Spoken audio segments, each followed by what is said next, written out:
So this is an interesting topic. Has online banking made in-person banking a thing of the past? I mean, does it even matter? So in this video, I want to show you the pros and cons of each and how you can decide which one's right for you. And at the end, I'll even give you my best tips for using each banking type to your advantage. But let me just pause for a second. The first thing I want to ask you is, when's the last time you went into a bank? Seriously, was it before COVID in the pandemic or was it after? Have you been to a bank lately? What do you go to the bank for? Most everything is done online nowadays, right? You can get loans online, you can make deposits online. Everything is pretty much done from online banking. But what are you giving up by going completely digital? I think that's a real good question. And when you did go into the bank, I got a self-serving question to ask you. Did you grab yourself a dumb sucker when you were there? But anyway, let's dive into this. So what are the pros and cons of the banking worlds? In-person versus digital. So my answer would be no, it does not replace in-person banking. There is no substitution for relationships. So let's just start with in-person banking. Now, just for the record, you all should know by now that I don't like banks. Matter of fact, I despise banks. I can't stand banks, but I love banking. You see, there is a difference. I don't like banks because banks are always in the business of making money for themselves, not for me. The bank isn't putting me first. The bank's putting the bank first. Has always been that way. But I love banking because that's what I do. I took back the banking functions in my life a long time ago, and I just mimic what a bank does every single day. But I also know the importance of a banking relationship. So let's just talk about this. When you go into the bank, right? When you physically walk into the bank, forget about the dumb suckers and the really crappy, really overdone coffee sitting there in the corner. But what I want you to focus on is I want you to focus on the people, the tellers, and then look in the little glass cubicles, all the people on the phone acting busy or actually being busy. And I want you to really think about what they're doing. They're building relationships so that the bank can get more business. But that relationship could actually be played into your favor. You see, one of the pros about walking into a bank and building a relationship and getting to know the tellers and then, take some time. Sit down in those chairs and just wait. Somebody will come out and then ask who the bank manager is. Introduce yourself. Say, hey, listen, I've been banking with this bank for a long time. We'd like to increase that relationship, but I'd like to talk to you a little bit about some of our needs. You sit down with them and you explain your needs. I'm in real estate. We're going to start buying heavily in this next downturn. I don't know if this bank is really looking for that kind of business, but we would love to move all of our mortgage business over to this bank. However, this is what we need from the bank. We need you to lend 80% loan to value. And also we would like you to lend on the ARV, the after rehab value, the as complete appraisal, which means after we renovate the property, that's the amount we would like you to lend on. Now, you don't have to give us all that money. We can do it in a draw. You see, you don't need to know what I'm talking about, but what I'm doing is I'm laying out my expectations for what me and my business need. And I'm explaining this to the right person at the bank. Maybe it's the commercial mortgage broker. Maybe it's the bank manager. It doesn't matter. It's not the teller. The teller is there to do your transactional business. They're there to take your deposit, give you your deposits ticket, do your withdrawals, whatever it is you want. But you know what? In my bank, you get to know the tellers. They know me by name, and they don't know me by name because I go in there a lot. They know me by name because I'm making lots of deposits. I'm always going through the drive-through, and because over the years, I have built a relationship. Now, when do I walk into the bank? Well, when I need a notary. I walk into the bank when I need a NSF fee removed from one of my accounts, or I want to argue one of the fees that the bank just threw into my account. Hey, what is this $10 fee? Oh, well, sir, we just changed our banking. No, you're not going to charge me $10 fees. Otherwise, I'm moving all my business. See, I have the relationship. So therefore, the bank, in most cases, will be like, yep, no problem. We'll waive that and we'll put it in the system. We'll code it so we'll no longer charge you that. See, if I just did online banking and had no relationship with the bank, when I call them and say, hey, I want you to remove this $10 fee, they're going to look at that and they're going to be like, no, sorry, sir, that's our banking policy. There's nothing we can do because you lacked the relationship. Now, let's flip this a little bit. Let's talk about some of the pros of just the online banking, because many of you use online banking. It's efficient, right? You can check your balances. You can pay your bills with the bill pay. You can transfer money between your segregated account and your other account, or your business and personal account. There's a lot of pros to the online banking. But the one negative to online banking is there is no relationship. It's you and your computer, you and your phone. There's no relationship with your phone. You never grab your phone and be like, hey man, how you doing today? Things going good? Yeah, I know you had a rough day yesterday. I dropped you. I'm sorry. I'm so sorry I dropped you. There's no relationship. Your phone doesn't care you dropped it. It doesn't have feelings, but the teller has feelings. You walk in, you say, how was your weekend?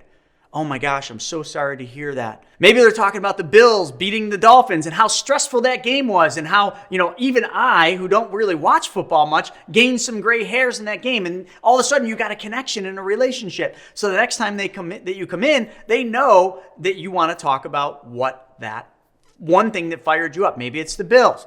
Maybe it's your daughter. Maybe it's your family, and back and forth. And then that teller says, hey, if you ever need mortgages, this new guy we just got, he's a commercial mortgage broker. He's fantastic. I can introduce you. Why? Because they know the business I'm in. Your phone and your computer can't emulate that. They can't replace that relationship. So stop getting so caught up in this digital world of things that aren't even real and get back to the old way of doing things like our grandparents and our parents did. Maybe not your parents, but mine, where they walked into the bank. They knew the tellers' names. They knew the branch manager. I can tell you in all the banks I bank with, who is the lead person.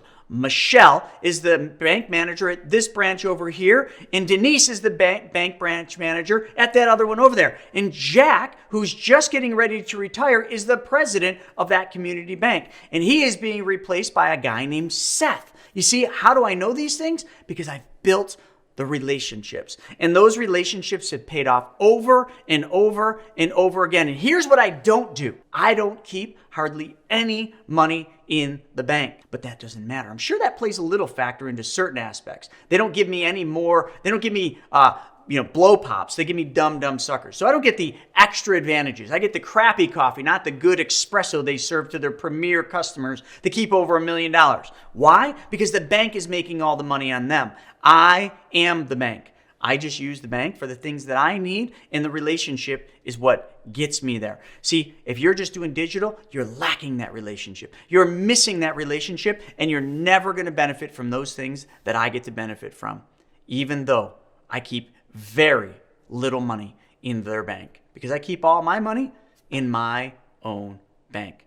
And someday you'll learn how to be your own bank as you keep following me. And by the way, let's just take a moment right now. Why don't you click that little subscribe button at the bottom, and then that little bell up top, smash that thing so that you are told when I post a new video. Let's go one step deeper. In a bank, one way you can build a relationship by going in there is having multiple accounts. You don't need to have much money at these accounts, but multiple accounts. We call them segregated bank accounts. There's no harm in having multiple accounts, even if you keep $100 or $1,000 in each one.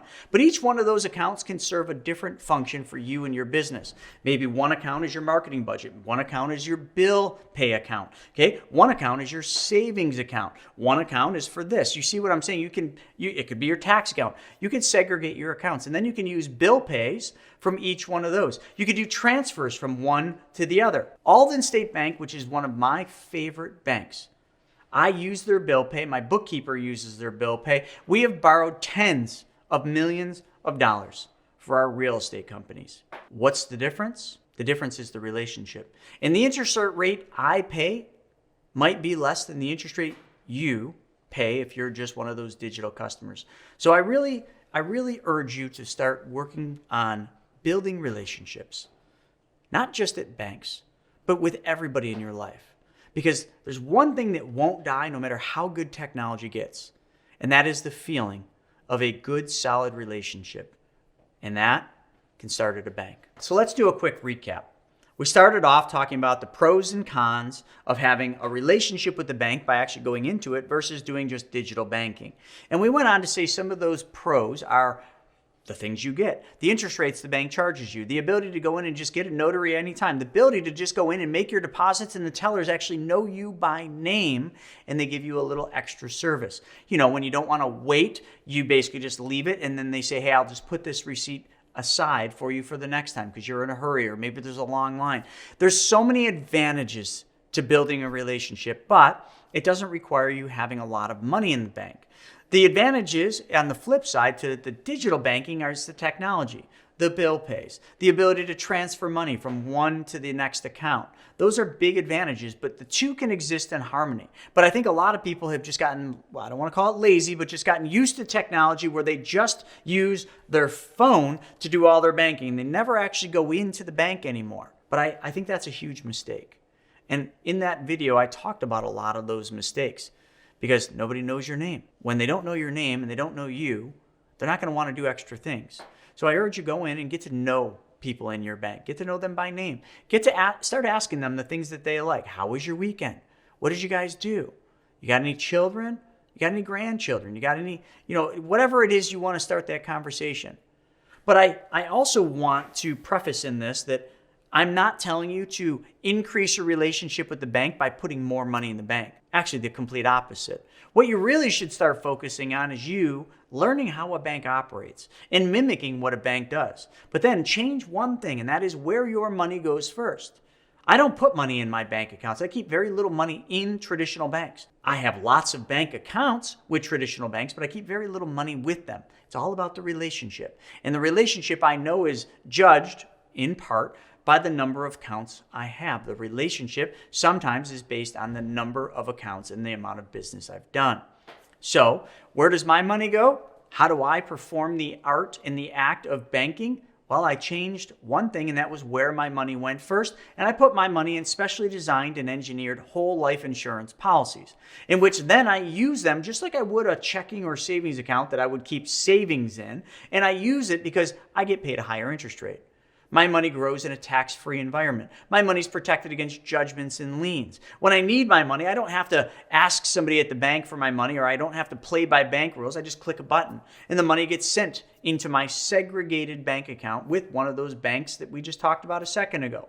And what else do I get?